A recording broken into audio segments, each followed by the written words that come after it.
Sir ஊரில் நம்ம தாத்தா ஒருத்தர், நாங்கள் பண்ணியார் அப்போ, அப்புறம் கெட்டுன்னு தான் சென்னைக்கு வந்தேன். அவர் ஒரு 90 வயசு. அந்த ஊரில் வந்து ஒரு தலையாரின்னு ஒருத்தர் இருப்பார், அது வெட்டியான்.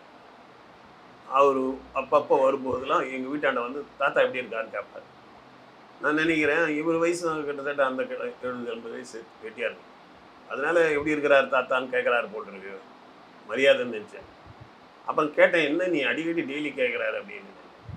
எங்கள் அம்மாட்ட கேட்டேன், இப்போ டெய்லி வந்து நம்ம தாத்தா எப்படி இருக்காருன்னு கேட்குறாரு. அவன் எது கேட்குறான்னா, ஒரு மண்டியை போட்டால் ஒரு நம்ம பெரிய வயசானவர் இல்லையா பண்ணியார், அவர் சுற்றி ஒரு 100 ஊர்லேருந்து ஜனங்க வருவாங்க சாவுக்கு. எல்லாரும் காசு கொடுப்பாங்க அவனுக்கு. அந்த டெத்தில் நிறைய காசு வசூலாகும்.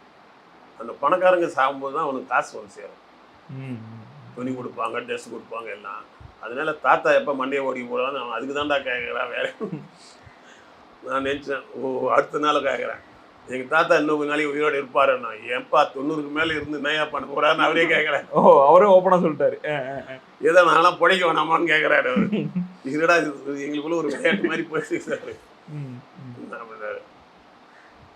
அப்போ சொன்னேன், விட்டா நீங்களே போய் கழுத்து பிடிச்சி கொண்டுருவீங்க போல.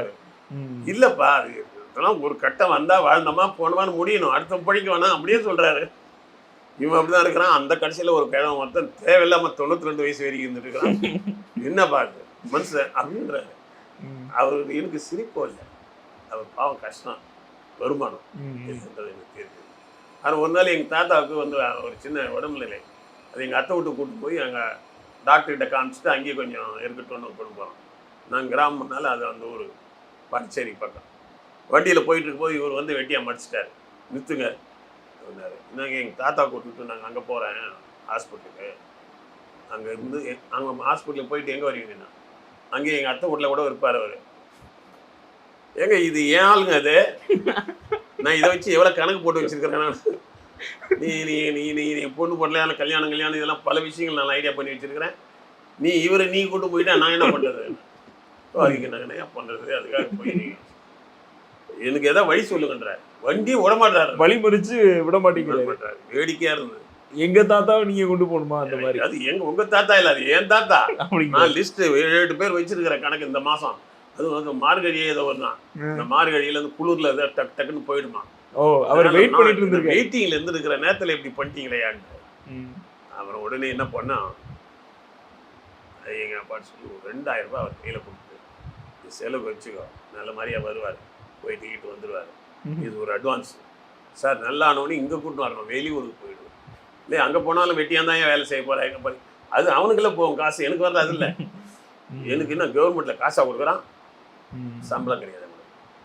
இந்த மாதிரி போடுறது தான் அந்த வறுமை நிலை. அதை நினச்சி எனக்கு அப்போ நான் வித்தியாசமாக ஒரு பார்க்க ஆரம்பித்தேன். இவர் வந்து எனக்கு எதிரியாக தெரியல, அவர் கோணத்தில் இருந்து பார்க்குறேன். நாம் இருந்தால் கூட அதான் நடத்துதான் உங்களுக்கு தெரியுது, பணியாராக இருக்கிறத விட அப்படி இருந்தாலும் இப்படி தான் நடக்க முடியுது அப்படின்னு நினச்சேன். இது வந்து என்ன ஆகி போச்சுன்னா, சினிமாவில் வந்த பிறகு ஒன்றா இருக்கு கருத்து படம் இருக்குது. இப்போ நான் கார்பரேஷனில் வந்த பிறகு அதே ஒன்று நடந்தது.